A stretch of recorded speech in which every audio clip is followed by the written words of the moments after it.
How's it going, my WeldTube family? Once again here, Rosendo Rodriguez, welding fly deck, here with WeldTube in Houston, Texas. Now, in today's video, we have a very special guest. His name is Keegan Dales. He is with Kentucky Welding Institute. On this video, he's gonna show us how to do a 6G monster coupon test.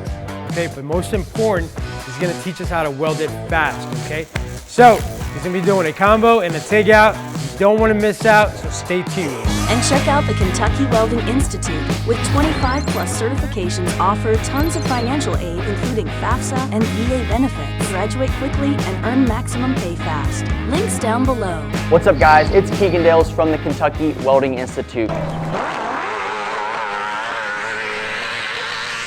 I've been traveling and welding across the country for different companies and contractors and welding on different metals and materials such as Inconel, chrome, copper, nickel, stainless, super duplex. Today, I'm gonna be sharing with you how I take my monster coupon tests, and I'm gonna be doing it fast. The reason being is companies and contractors want you to weld fast on jobs, and if you can do that, they'll always be calling you back. So my goal today is to share with you how I've been taking my weld test and how I keep getting phone calls to come back on these jobs. Let's get it.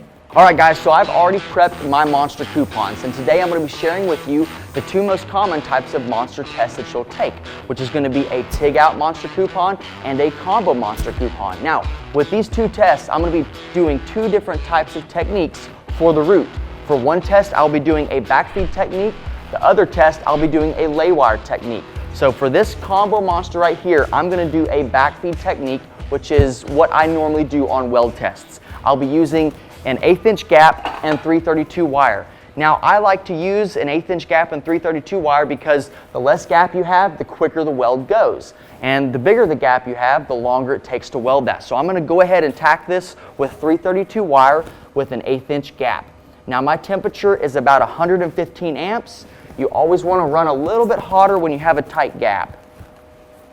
Now it's taken me several years to figure out that with a tighter gap you can weld faster. On most jobs nowadays, I usually do about an 1/8 inch gap on most alloys and materials and then to run 332 wire. So I'm gonna go ahead and put my first tack in here. And I always add wire on each side of the bevel before I bridge it.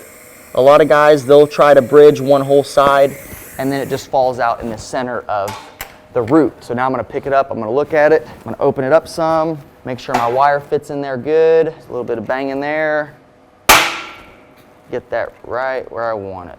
All right, so I got my gap opened up the way that I want it. I'm gonna go ahead and tack this other side directly on the opposite side. Now I only put 2 tacks in my weld test, and that's really all you need. Now if you're doing a weld in the field, you wanna put usually 4 tacks to keep it from drawing.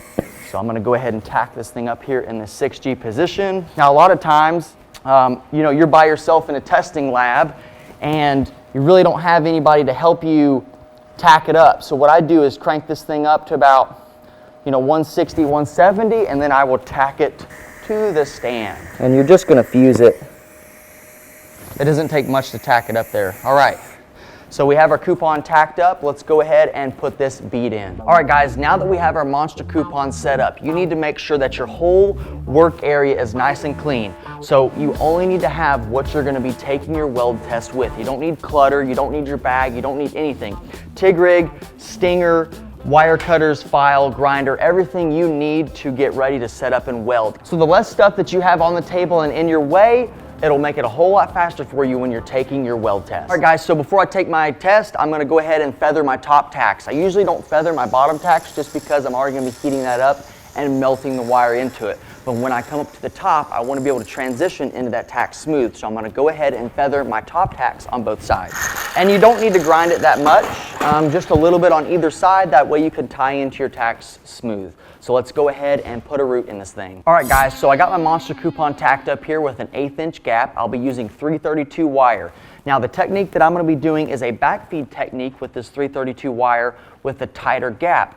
With a tighter gap and 332 wire, you're able to weld faster and the weld doesn't take as long because you're not trying to fill up a huge gap. And it took me a while to figure that out. So if you can use this technique taking weld tests and also on the job, it's going to speed up everything for you. And this technique and style of welding changed everything for me and allowed me to get faster and better a lot quicker. So what I'm going to be doing is backfeeding from the top with 332 wire around 120 amps. Because with the tighter gap in 332 wire, you can move really fast, but also with that temperature, if you mess up or anything, the heat will make up for your mistakes. So I'll be feeding my wire from the top and then back feeding my wire all the way around this coupon to the top. With a tighter gap, you don't have to try to weave it left and right and up and down and some crazy, weird motion like a big gap. So these tighter gaps allow you just to soak it up, melt it in there, and that's really all you're doing with putting a root in, is just putting something in there that's a little bit above flush on the inside and connects the two pieces of pipe. Okay, I'm going to feed my wire through the top down to the bottom. Now I'm going to heat up my tack. You got to heat up that tack to make sure it's liquid. All you're doing is creating a liquid puddle and connecting the two pieces of pipe. So I'm going to be feeding my wire and then connecting that puddle to the two different pieces of pipe. So up and down. I like to move my tungsten top bevel, bottom bevel, top bevel, bottom bevel, top bevel, bottom bevel. Keeping the wire in the puddle, keeping everything nice, liquid, and hot. Keeping everything smooth. And this is the technique that I do with all my alloys, just moving the tungsten up and down, making sure that it is connected, everything is liquid. Because really all you're doing with TIG welding is just creating a liquid puddle and adding wire into it. Don't overthink it, it's not that complicated, you just have to get used to creating a puddle. So I'm getting close to this tack right here, and I'm actually dipping it on the top and bottom, making sure that it's breaking down. Alright, so we're finished with that side. We're going to go ahead and pop off and take our fisheye onto the bevel.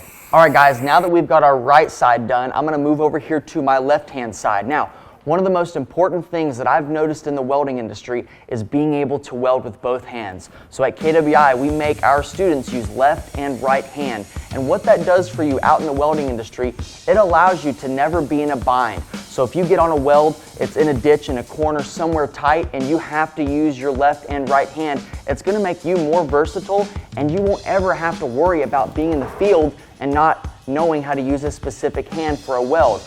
Also, your foreman, your GF, your QC is going to notice that you can weld with both hands, and they will always call you for the harder welds on the job, but also they will always be calling you back to go on jobs because they know you can weld with both hands. So I'll be doing this left hand side with my left hand and making it a lot more easier for me to weld this coupon out rather than bending my back and arms in a crazy position to weld it.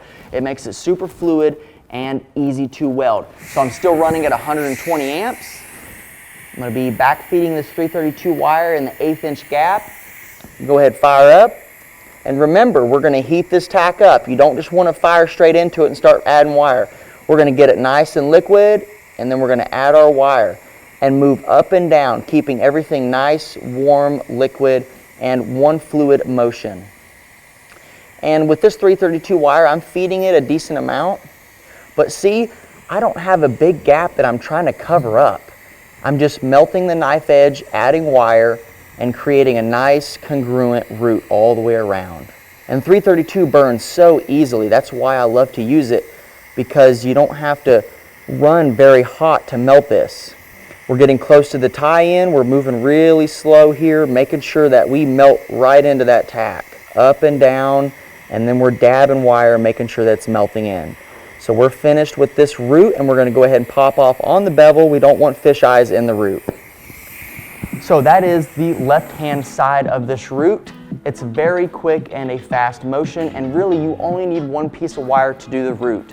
So if you can just have one piece of wire, do the right-hand side, come over here, do the left-hand side, the root should take you no more than 1.5 minutes. So let's go ahead and start with the hot pass. All right guys, now that we got our root in, and that shouldn't take you no longer than 1.5 minutes, 2 minutes to get that root in, we're gonna go ahead and put our hot pass in. Now the goal of today's video is to show you guys how to weld these monster coupons fast. And I don't cut my wire, and I freehand everything, and that's faster for me. Now if you like to walk the cup or if you like to freehand, it doesn't matter what you like to do as long as it's fast and consistent. So for me, it's going to be freehand just because I don't have to move my whole body. I can just stay in one spot and put it in. So I'm going to go ahead, put the hot pass in on this right hand side, and we're running about 180 amps just to make sure we melt that hot pass in there.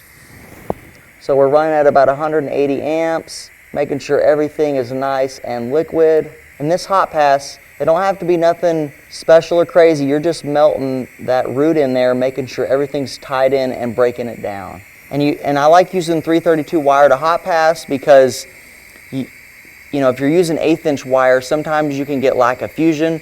So this 332 wire is really going to help you to just make sure you melt everything together. All right, and we have reached the top. We're going to go ahead and pop off and get on our left-hand side. All right, guys, so with that same piece of wire, I'm going to go over here to my left-hand side and put the hot pass in. Now, I had to turn it up a little bit just because some machines are different, and 180 on this machine was a little bit cold, so I turned it up about 10 amps to help me melt that wire and move as quickly as I can. So I'm going to go ahead and fire up on the bottom. Make sure you get comfortable. The most important thing about welding and taking tests is that you're comfortable. If you're not comfortable, you're probably going to make a bad weld. So we're going to go ahead and fire up here on the bottom. Yeah, that 190 amps is way smoother. Now, I'm not focusing all my attention right in the center of the root. I'm making sure that I stay to the walls of the bevel, putting most of my heat there and just skimming across the root. Going nice and slow, making sure we're tying into our last pull off. And there we go. And that's how you do your root and your hot pass fast and efficiently. So let's go ahead, get the stick rods, and start filling this thing out. All right, guys, now that we got our root and our hot pass done as quick as we can, now we're gonna move on to the 7018. Now, all you need to do your 7018 is a stinger and a file, okay? You don't need a grinder, you don't need a chip and hammer, because a lot of companies don't want you to have a chip and hammer on the pipe welds or on your tests. So all you need is a piece of file here, and then we can show you how I do it quickly and efficiently. So I'm going to go ahead and grab my 7018 332. I like to use 332 just because I can control it a lot easier than an 1/8 inch rod on this 2-inch piece of pipe. So I'm going to go ahead and start with my right hand here just to make sure everything is nice and smooth. So I'm going to fire up on the bottom here, just do a dry run. I always do dry runs to make sure that I'm not going to get caught up by anything that's in the way. And we talked about earlier, you want to keep your work area nice and clean. You don't want any clutter or bags in your feed or anything in the way that will stop you from moving fast and efficiently. So I'm going to go ahead and fire up here. I'm at about 90 amps. So we're going to run one bead and cover up that hot pass. Another thing to keep in mind when you're doing your monster test in the 6G position is that you want to keep this rod perpendicular with the pipe the whole time and keep your wrist rotating. You don't want to get to the top and be pushing the 7018. You want to keep the fluid motion and moving with that rod the whole time. So we're going to go ahead and fire up on the bottom with this 332 7018 at 90 amps. And we're going to strike up about an inch above where we're going to start so that we don't blow porosity or anything that is bad at the end of this rod can get into the weld. So let's go ahead and fire up. And we're going to drag back, do a little bit of a circle, and then make sure that we're touching both bevel walls with this 7018. And we're just making sure everything's getting tied in.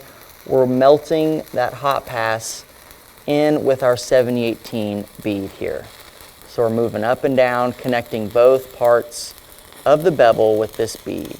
And it may be uncomfortable at first when you start doing 7018 on these 2-inch monster coupons, but the more you do it, the better you'll be and the less stiff you'll be. A lot of guys, they kind of seem to tense up and be really uncomfortable. But once you do it a lot more, you'll get comfortable with it. All right, guys, so now that we moved over to the left-hand side, I take my file and I just clean off the top and the bottom of my bead. I don't worry about the middle of it because if you take the time to clean this whole thing before you move over here, that's more time that you have to spend on this. So I just hit the top, hit the bottom, go ahead and grab my rod. Now again, at KWI, we make sure that you use your left and your right hand. If you have to come over here and get in a weird position to weld this, it's going to make you a little bit slower. So we use our left hand on the left-hand side with TIG and stick, and that will make you more proficient and you'll be better off in the long run in the welding industry for it.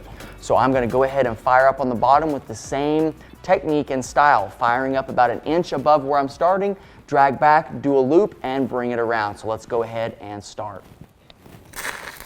And we're coming down here to the bottom, doing a loop, going nice and slow, making sure everything's getting tied in the same way that we did it on our right-hand side. We're just moving up and down, making sure to tie into both bevels. So we're going to come up here to the top, we're getting close, we're tying in, and we're going to go ahead and pop off.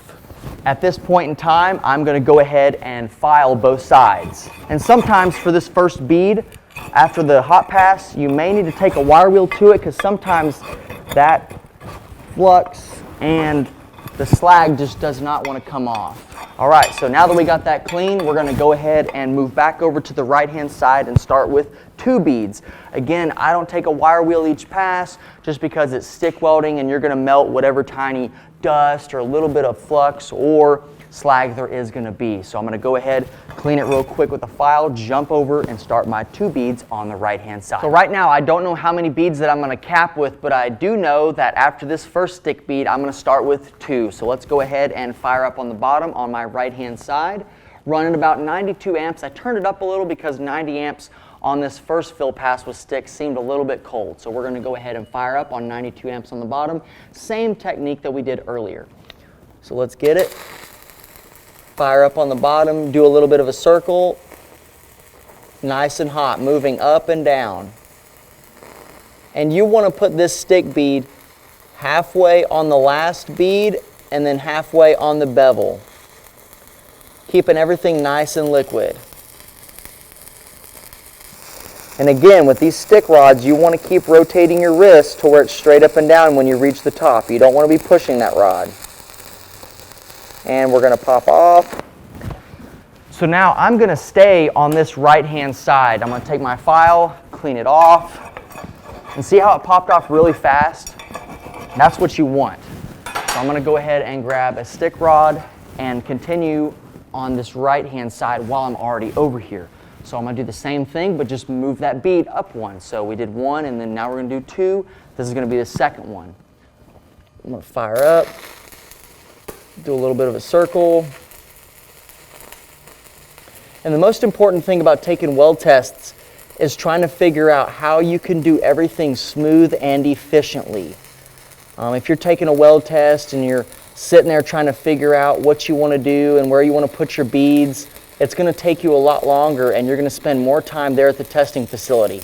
And sometimes being at testing facilities with 50 other welders isn't that enjoyable because everybody's trying to get the QC at the same time.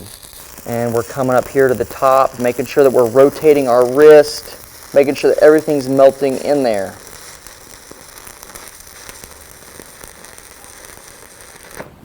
Now, one of the most important things to understand about filling out a monster coupon or any kind of weld is it doesn't matter how pretty the welds are in the bevel. As long as you are making the welds clean, you're not getting lack of fusion, you're not getting trapped slag, that's okay if it looks ugly because no one's going to see the inside. So as long as it's clean and it'll pass x-ray, it's good to move on. All right guys, so now I'm over here on my left-hand side and I'm going to do the exact same thing I did with those first beads. Clean off the top, clean off the bottom, and we're going to go ahead and fire up. Got my stick rod here, 332, 7018, 92 amps. I'm going to fire up ahead of it and drag back, circle around. Let's get it. All right, so same exact thing. We're just filling up this left-hand side with this stick rod here. Half of the bead on the last bead and then half of the bead on the bevel. All right, we're going to go ahead and pop off. Take our file here, clean this weld off. All right, we're going to grab our other 718 here and start with this second pass. All right, we're going to fire up. And again, just trying to do as much as you can in one spot without block welding.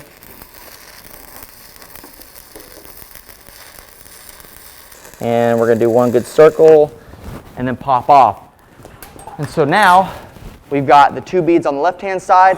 I'm going to go ahead and clean everything off, which shouldn't take too long because the beads are out of the bevel a lot more and you can clean them easier. So we got 2 beads over here, 2 beads over here. I'm going to run back over to the right-hand side and run 3 beads. Same motion, cleaning off the top, cleaning off the bottom, and just working our way around this pipe as quick as possible, but still keeping that quality there, making sure that you're breaking everything down and making sure that you're making a good weld for that x-ray or for that bend test. So when we go back over to this right-hand side, it is literally the same thing that I've been doing this whole time. So This was 2 beads, now we're going to be running 3 beads, and then 4 beads, and then 5 beads. So it's going to be the same thing back and forth. So we're going to go ahead and time lapse this section of it because it's just repetition. It's just doing it over and over and over again till we flush out and cap this pipe. So let's go ahead and get it. Now, probably one of the most important things to understand about welding in the industry, first starting out, is AWS certifications. A lot of welders out there will say you don't need AWS certifications. And there is a little bit of truth to that. If you've been welding in the industry 6 years like myself, all I have to do is call a superintendent or a foreman and get on a job. But if you're like myself, who didn't have any connections to the industry and didn't know anybody, those AWS certifications are going to help you to get on a job. So that's why at the Kentucky Welding Institute, AWS certifications in welding are so important to us because those certifications help get your foot in the door for the first couple of years. All right, guys, now that we got our monster coupon flush with a 4-pass, we're gonna go ahead and start on the cap. So I've wire wheeled everything, I've grinded the high spots. Now, this whole time I've been starting on the right-hand side. Now for the cap, I'm gonna start on the left-hand side because I can tie in better with my right. So I'll go ahead and do my whole left-hand side first, and then I'll jump over to this side, grind the bottom, and do my right hand and tie in really well compared to how I would tie in with my left hand. So I'm gonna go ahead and stay on this left-hand side. I kept my temperature the same at 92 amps. I don't like letting the cap cool before I cap it just because I like keeping everything nice and warm and fluid, and just the weld's a lot better whenever everything's nice and warm. So I don't stop gap to cap. And also, it makes you faster if you don't stop in welds. And also, foremans and companies, they like it whenever you get the welds done and smoke them out. Now, in some situations, if you're welding an alloy, you may have to let it cool, but in a lot of turnaround settings, they just want the welds done as quick as possible. So let's go ahead, fire up with our left hand at 92 amps, stick rod the same, angle the same movements, keeping everything fluid. So let's go ahead and fire up. All right. Now, I'm thinking this is going to be a 5-bead cap, so we'll find out. So you barely want to touch that bottom line. Barely want to touch it. You want to do this in as few passes as you can. Or you want to do this in as few beads as you can. All right, so go ahead and clean this off. All right. So it's looking like this will probably be a 5-bead cap, so we'll see. We're going to go ahead and fire up again with the second bead. Again, the only really 2 things that people are going to look at is either your root or your cap. So you got to make sure to put time in those and make them look good. Because when you're taking a weld test, they're also looking at how nice it is too. Like out in the field, they want the welds to look nice, but if it's above flush, there's no lack of fusion, there's no undercut, they don't mind as much what it looks like. But your weld test, they're going to make sure it looks as good as possible. So make sure to take your time on your weld test cap. Okay, file, clean it off. Again, we're trying to do this as quick as possible. Okay, and again, we have our desk clean. Everything's in its right spot. Nothing's at our feet and keeping us from tripping up. So fire up with this 3rd bead. Again, I don't let it sit after the flush, and I don't turn my temperature down for the cap. I keep everything nice, hot, and liquid. Because if you can weld it without stopping, and if you can weld it without turning down your temperature, that's less chances of you getting porosity or lack of fusion, and also just it's welding faster. And that's what companies want. All right, that's the 3rd bead on this cap. And also I'm going to check to make sure everything's looking good and smooth. Okay, so we're going to put the 4th bead on here and try to catch as much as we can before we put our cap on. All right, so let's fire up. All right, we're moving pretty fast with this one. We don't have much to fill in. Now the cap is probably the only thing that I shake on a little bit just because I want it to look really, really good. So I'm a little bit nervous, and that's okay. As long as you just don't mess it up, a little bit of a shake in the stick rod is okay. All right. Go ahead and file that weld. Take that. So here we are on the bottom, coming up, this last bead on the cap. And we're moving pretty quick because it's filling up fast. We only had a little bit of a line to weld. Moving quick, making sure we don't get undercut or lack of fusion. And I'm watching behind the puddle to make sure that I'm not getting undercut. All right, that's the last bead on the cap on this left-hand side. I'm gonna look it over, make sure it looks good, and everything checks out. So that was a 5-bead cap on this left-hand side. So now I'm gonna go ahead and grind this bottom right here, make a little bit of a boat ramp, and then I'll start with my right-hand side. All right, guys, so now that I got my left-hand side done on the cap, sometimes you can just go ahead and tie into these welds on the left-hand side. I don't like to do that. I like to build a little bit of a boat ramp, and what that means is I'll transition these welds with my grinder and kind of make like a slope to it. That way, whenever I tie in with my right-hand side, it's smooth, it's congruent, and it looks like one continuous weld going around the pipe. All right. And we're gonna tie into the boat ramp here, make it look really good. Again, this is the first bead on the cap. This is the most important bead on the cap because this bead right here will determine how straight and how nice your cap is gonna be. And I'm barely touching that line, the very top of that bevel, which turns into pipe. And we are going to do a little bit of a circle when we get up here to this cap. Sweet. So that's the first bead on the cap. I'm gonna take my file, look at everything, make sure that it is gonna check out, and we are good. All right, doing a little bit of a circle here. Second bead on the cap, making sure that it's nice and tight to that first bead. Now when I'm welding pipe, I use a fixed shade lens. When I'm stick welding and TIG welding, having an auto darkening on a stick weld test will help you out a lot just because you don't have to do any guessing. Also, sometimes the auto darkening hoods will flash on you TIG welding, so I just alleviate that issue and always keep a fixed shade. And the guys here at WeldTube got great welding lenses for you to use and try out and just use on the job, okay? And again, we're watching behind the rod, where we've been, turning my wrist and keeping that rod perpendicular with the pipe. Now sometimes you won't always get to take a weld test at a testing facility. There was one time I was on a job, well, going to a job, and the testing facility was closed on a Friday and I had to be on the job Monday. So what ended up happening was I get on the job site and have to take a job in the fab hooch. And that was a little bit nerve-wracking just because I was around people I didn't know. I had to get leads and stuff from the welding machines across the plant. So really, I wasn't supposed to be welding in the plant, but I was taking a weld test in the hooch. So that was a little bit nerve-wracking, and that may happen to you. All right. It's going good. Again, I like to put my hand on the rod for the bottom just to make sure everything's solid, and then I'll take my hand off and one-hand it just because it's a little bit more comfortable for me. I've been doing it for a while, but you can get there too. It just doesn't take too much time. Sweet. So that's the fourth bead on the cap. Take my file here. So hopefully you guys can see how fast it is with just using a file. If you're pipe welding, you don't need to clean all the passes and everything like that. That just takes more time. So all we got left is this last bead on the cap. So I'm gonna take my brush, kind of just clean it a little bit, nothing crazy. Blow it off, get the dust off of there.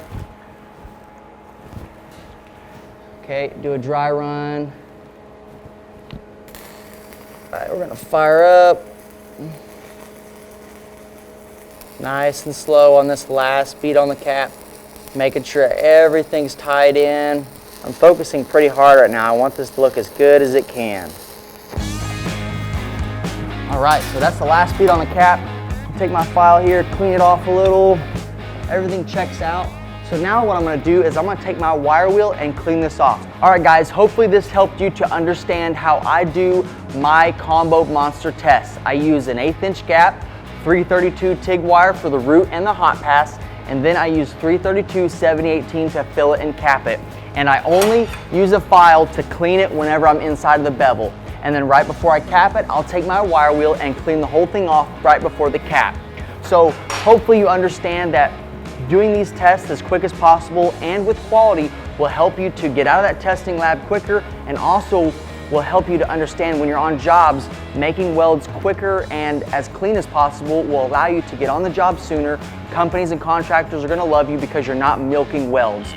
All right guys, now that we showed you how to do a combo monster with the back feeding technique really fast, my style, now I'm gonna show you how to do a TIG out monster coupon with a lay wire technique really fast. All right guys, so I've already got my monster coupons prepped on the outside, the bevel, and the inside. We're gonna go ahead and tack this monster coupon up for the lay wire technique. Now for a lay wire technique, you're gonna need a tighter gap. So I'm gonna use a 332 gap. So get it really nice and tight, because we're gonna put the root in with 1/8 inch wire, but I'm gonna tack it with 332 wire. So I'm gonna get it nice and tight, and fit up is everything. So I got my gap that I want.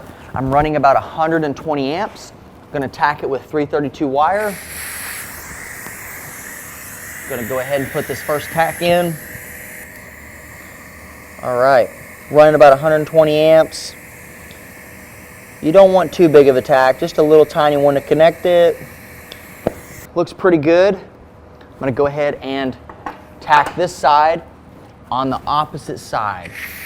Again, we're only gonna use 2 tacks.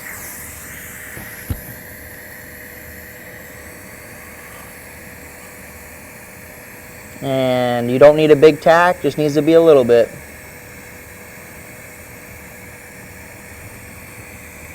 All right, so I'm just gonna fuse this together, get the tacks on the top and the bottom. So I got my coupon tacked up with a 332 gap, that way I can lay wire with 1/8 wire, and I'm gonna go ahead and feather the top tack, that way whenever I tie in, it'll tie in really smooth. So now that I got my top tack feathered, I'm just gonna go ahead and do a couple dry runs just to make sure everything's gonna go smooth.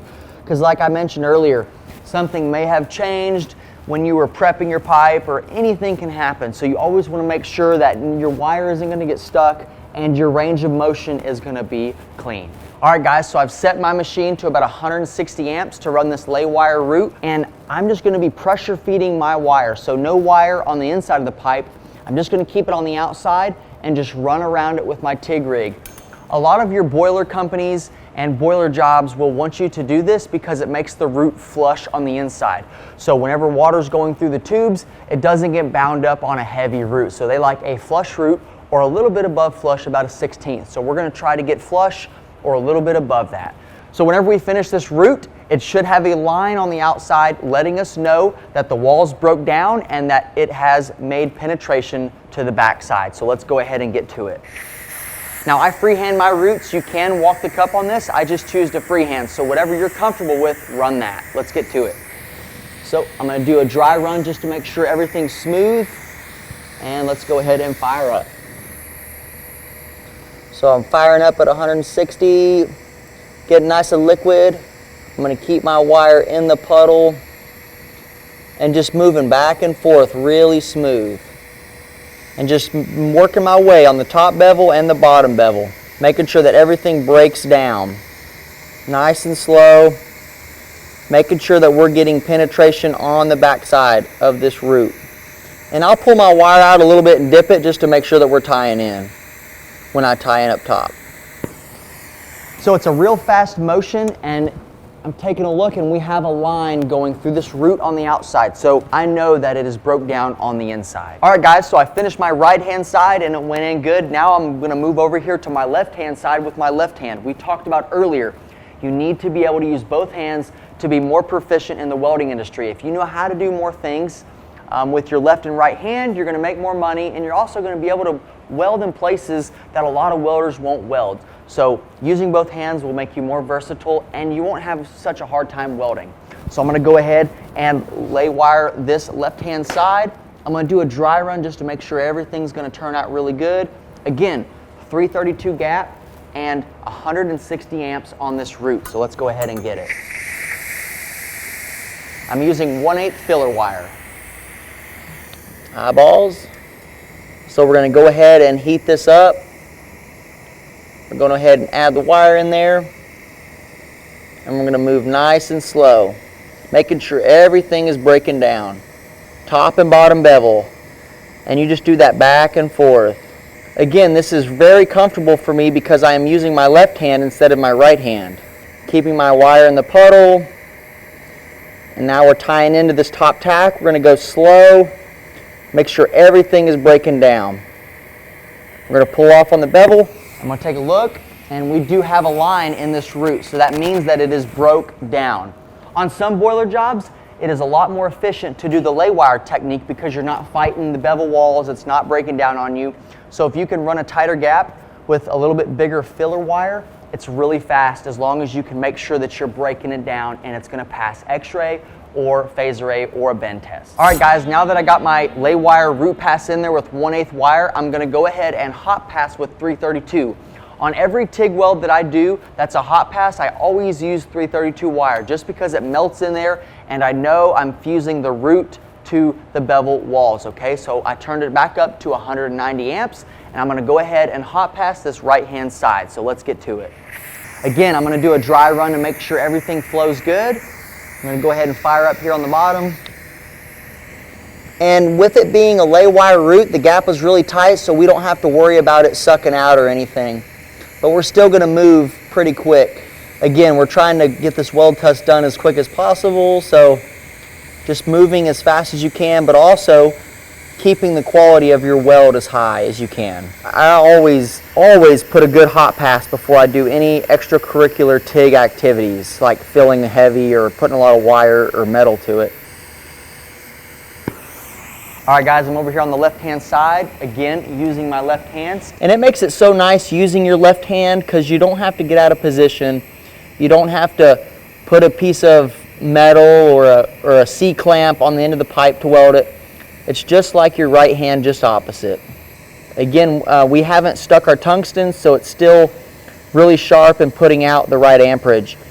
If you stick your tungsten, the most important thing you can do is just stop, grind the area where you stuck it, and sharpen your tungsten or change it out.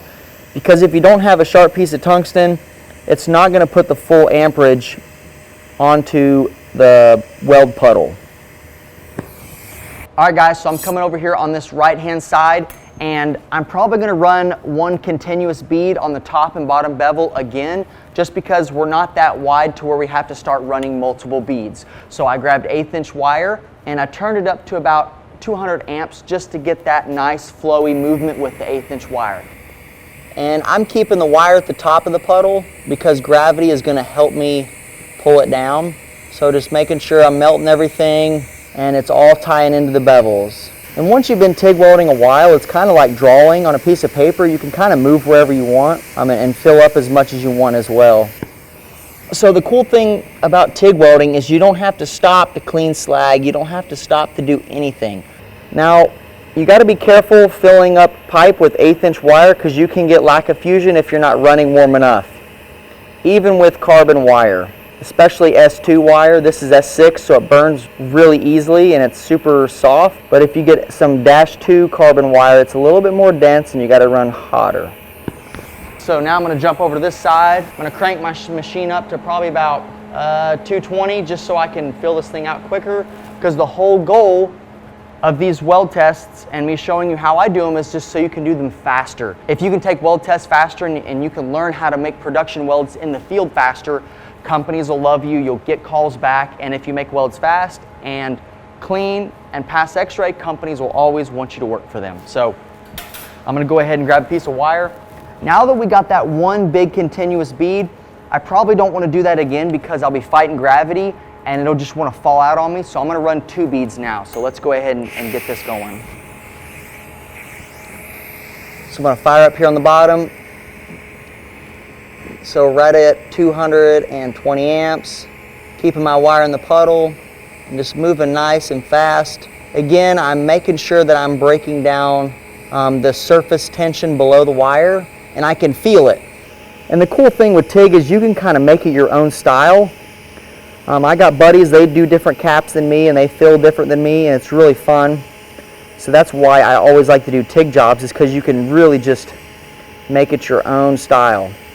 So I'm getting up here to the top and I'm going to show you guys why I love TIG welding so much. So I'm going to stop like I'm going to break arc, And then I'm going to go back down to the bottom and keep going. I don't have to stop because it's TIG welding. So if it was stick, I would have to keep stopping and keep cleaning the weld. But with TIG, you can just keep going. So that's how you can weld really fast TIG welding, is by not stopping on the weld. And you don't want to always leave your 1/8 wire in the puddle. You want to pull it out and make sure that you are breaking the bevels down and breaking the metal down and the surface tension below the wire. And by freehanding like this, you don't have to stop and reposition yourself. You can add more wire, you can turn it up, and you can get done a lot faster. All right, so that's the right hand side. We are close to flush. I'm gonna go ahead and move over here to my left hand side. Running the bottom right here, keeping that wire in the puddle. Again, we're running at like 220 amps, and it really doesn't matter what these fills look like. They can be uglier than crap, but as long as everything's broke down and you don't have no tungsten, no lack of fusion, no porosity, it's okay, because it's just a fill pass. You're just filling up the pipe. It don't have to look pretty. It don't have to be perfect. It's just a fill pass. Getting up here to the top.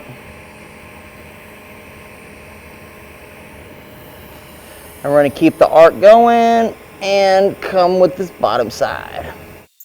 And it's really awesome when you can freehand a TIG weld. You're not restricted by anything. You can do your own style, your own speed, cap it however you want, make it any style you want. As long as it's in with the code parameters, you know, above flush, you're not doing anything crazy. As long as it shoots X-ray and you get it done fast, the companies are gonna love you for it.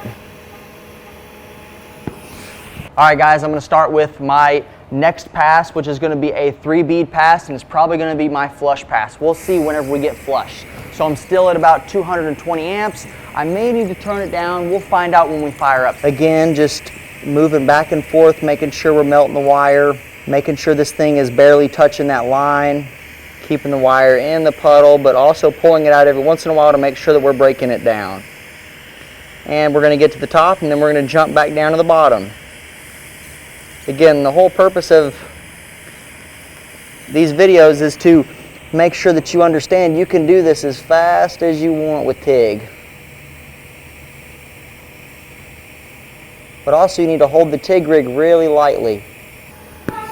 All right, so this monster coupon is now flush.